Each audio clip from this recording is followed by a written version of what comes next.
Hello, my name is Dr. Candace Dowd Barnes, and I would like to share a framework that you can use to enhance how you are integrating the teaching of social and emotional skills with your academic content for your K-12 students.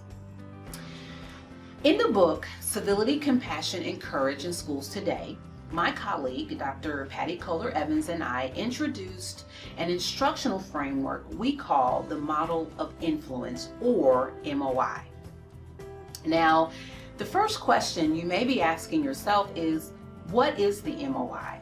Well, this video will explain or answer that question. The MOI is an instructional framework that moves along a continuum from awareness to action. It starts with developing a consciousness or an awareness of something. Oftentimes, our students have no real context or concept for the value or the attribute we want them to demonstrate, like civility. Therefore, we suggest that your first step is to define, explain, and build knowledge around the value or the values that you want to teach, hence developing a consciousness or an awareness. That's the first step, or the first level. The second level of the MOI is acknowledging perspectives and affirming beliefs. Now, this is twofold, okay? As the teacher or the leader, you need to acknowledge what you believe about the value that you are teaching. Then you need to do the same thing for the students with whom you are engaging. So in other words, know what type of values, beliefs, attitudes, and behaviors that you are bringing into the classroom so that you can have a real, honest, and genuine discussion before moving on to the next step. In part, the purpose of this step is to understand the importance of building trust and credibility with your audience or your students. Now, the third step is realizing the benefit to self and others. Very important step.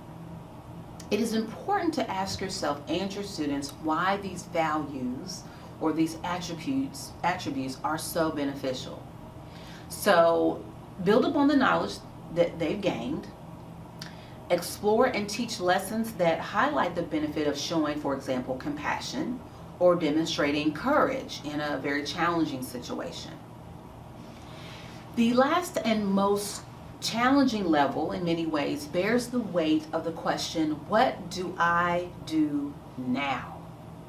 Now that you have this knowledge, now that you understand how others perceive certain concepts, now that you acknowledge the values others place on certain attributes, and now that you understand the benefit of demonstrating these attributes, what then are my next steps?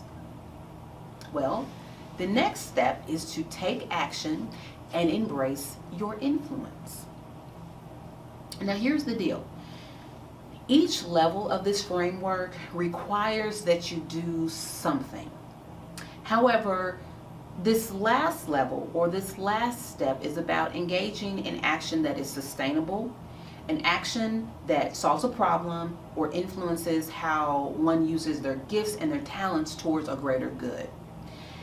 In the book, we say this level requires one to retreat from the fear that stifles creativity, flexibility, organization, and productivity. You will also find several example lesson plans and strategies that show you how to engage students in service learning, service-minded projects, and how to use project-based learning effectively with the MOI. Now, if you'd like more information, you can certainly visit our website at www.parkeredendevelopment.com, where you will find an activity designed to guide your thinking about how to implement the MOI and integrate these ideas into your current teaching practices, along with a sample lesson plan. So here are my final thoughts. We encourage you to make your content real and meaningful.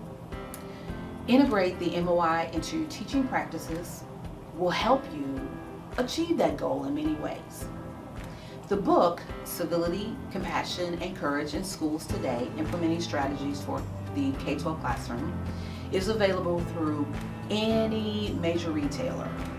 You can also, again, visit the website at www.parkeradamdevelopment.com to book us for professional development or speaking engagements related to this and many other topics.